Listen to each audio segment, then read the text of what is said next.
Yes, my friends, there have been many rumors circulating around the Falcons, trades, changes, signings, but will Terry Fontenot be able to make good deals and help our Falcons? Let's analyze everything that's happening here, so be sure to click the like button and comment below how long have you been a Falcons fan.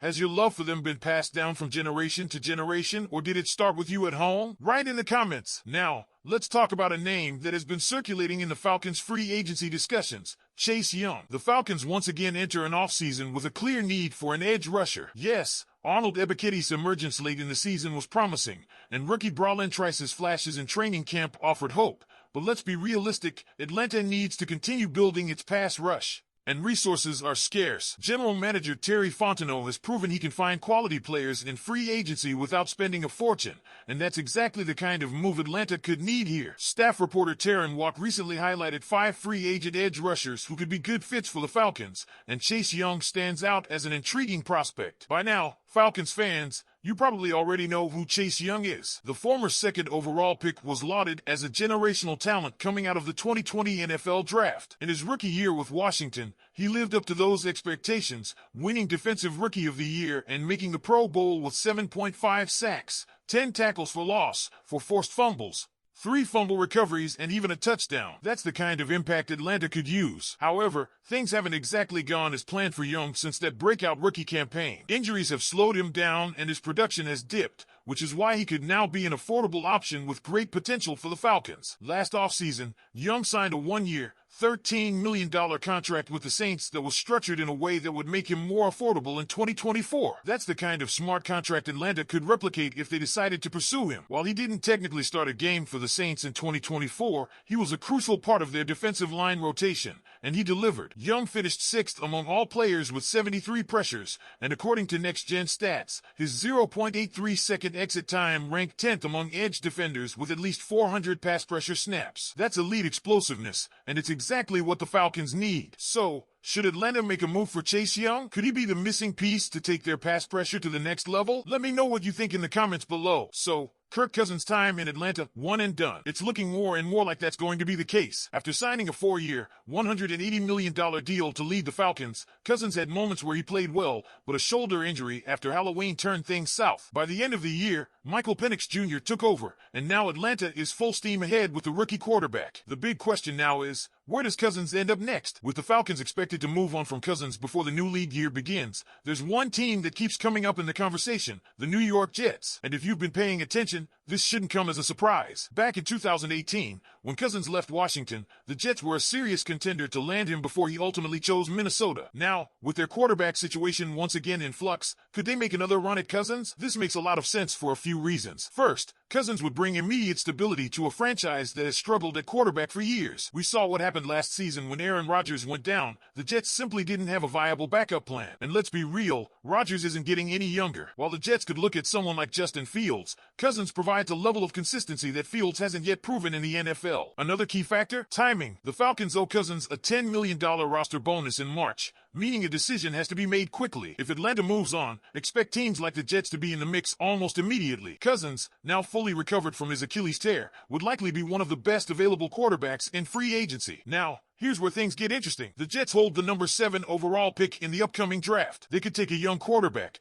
but this isn't shaping up to be one of the stronger QB classes. It's better than 2022, but it's not on the same level as 2023 or 2024. That could make someone like Cousins an attractive option as a bridge quarterback while the Jets figure out their long-term future under center. But is New York the right fit for Cousins? That's the big question. The Jets have a new regime in place, with Darren Moogie as GM and Aaron Glenn as head coach. Glenn, a former Pro Bowl defensive back, played for the Jets in the 90s, so he knows the market and the pressure that comes with playing in New York. But does Cousins? That's where things get complicated. We've seen him perform well in regular season situations, but under the bright lights of primetime and high-pressure moments, he's had his struggles. And let's be honest, New York is a tough market for any quarterback, let alone one looking to bounce back from injury and a disappointing end to his time in Atlanta. So, Falcons fans, what do you think? Is New York the next stop for Kirk Cousins? Will he thrive there, or will the pressure be too much? And more importantly, do you think the Falcons are making the right move by committing to Michael Penix Jr. moving forward? Drop your thoughts in the comments below. The Falcons are entering the offseason with a clear list of priorities, but some major financial constraints. With only 5 draft picks and sitting nearly $12 million over the salary cap,